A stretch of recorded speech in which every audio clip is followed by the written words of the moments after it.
জীবনের সকালবেলা সূর্য উঠে ওঠে, বিকালবেলা সূর্য ডুবে ডুবে, মাঝখানের দ্বীপ প্রহরে সূর্য তেজ দেয়, আলো দেয়।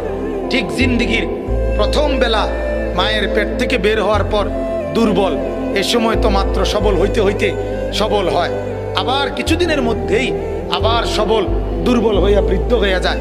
মাঝখানের টাইম তো অল্প কয়দিন, দ্বীপ প্রহর।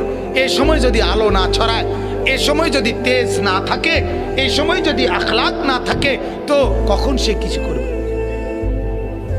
বলেন আমারে, বলেন মিয়া।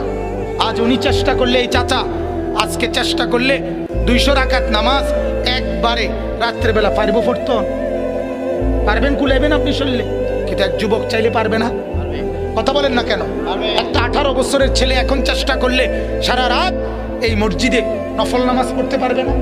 আল্লাহ তাকে এই শক্তি দিছে, সে এই সব অফুরন্ত শক্তি নষ্ট করে দিয়েছে শুধু এই ছবি দেখা, উলঙ্গ।